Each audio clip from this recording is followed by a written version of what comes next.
Dobrý deň, prajem. Vítajte v našem slovenskom pavilóne. Děkuji. Jsem velmi rád tady. A jak se vám líbí Ningbo a jak hodnotíte roli toto expo při posílení bilaterálních ekonomických vztahů mezi Čínou a zeměmi střední a východní zeměmi?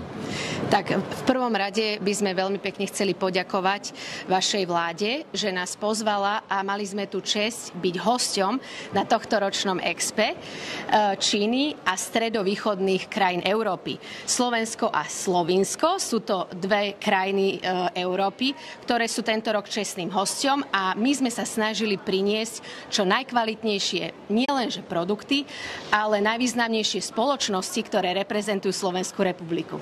Jo, protože v posledních letech jsme osvědčili rychlý růst takových ekonomického objemu mezi oběma zeměmi. Ano. Jak hodnotíte takovou spolupráci v posledních letech, protože premiér Fico navštívil Čínu v loňském roce, ano. takže v letošním roce se sešli také čínský prezident Xi Jinping a Fico na Moskvě. Jo. Presne tak. No. My sme spoločne nadviazali na základe návštevy minulom roku a prezidenta Xi Jinpinga, nášho pána premiéra Fica, ktorí podpísali strategické partnerstvo. A teda my sme sa stali strategickými partnermi pre Čínsku ľudovú republiku. A to znamená, že naša bilaterálna spolupráca sa bude zvyšovať a sa zvyšuje nielen v obchodnom smere, ale je to aj výmena ľudí. To znamená, že či je to vo vzdelávaní, alebo je to napríklad oblasť cestovného ruchu. Máme mnoho turistov, ktorí zo Slovenska prichádzajú a objavujú Čínu, pretože v minulosti museli žiadať o víza. Dnes máme taký stav, že máme 30-dňový bezvízový styk z ČLR a tým pádom viac a viac ľudí prichádza sem objavovať krásy Číny. Áno. Čína v současnosti vede rozvoj elektromobilů a také nové energie a také Slovensko navázali velmi plodnou spolupráci s Čínou v této oblasti. Mohla byste s námi trochu podeliť o súčasných úspechov? Určite áno. Takže v súčasnosti sú to dve veľké investície, ktoré sú momentálne na Slovensku. Je to spoločnosť, ktorá bude vyrábať batérie do elektromobilov a takisto je to ďalšia významná spoločnosť, ktorá bude budovať svoj závod vo východnej časti Slovenskej republiky pri meste Košice.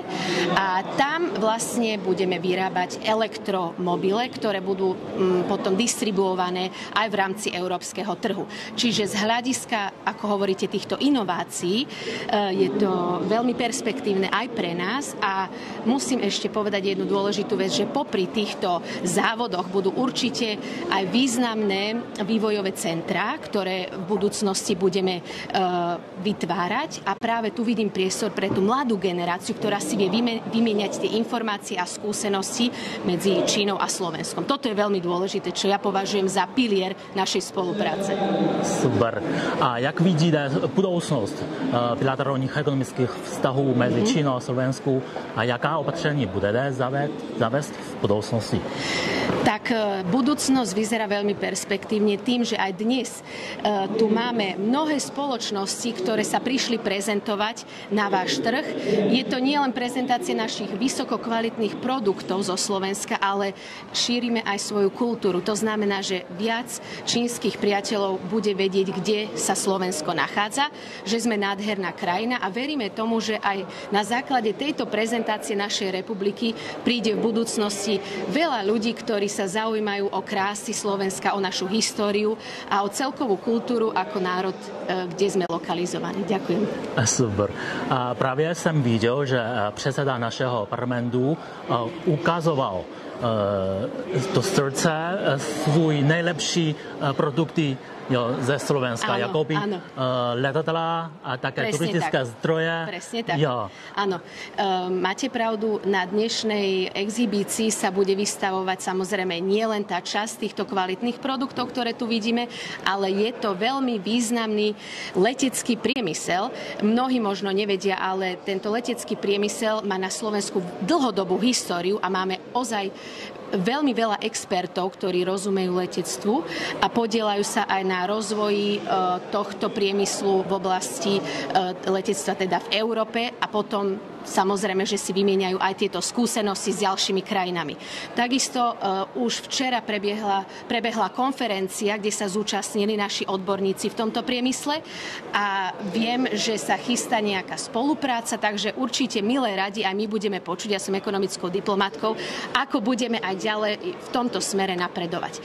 Ešte poznamenám, že Slovensko má vlastné značky, ktoré vyrába doma, sú to malé lietadla a myslím si, že tým, že Čína podporuje momentálne tú ekonomiku nízkej low altitude economy, tak my v tomto smere máme Číne čo ponúknuť.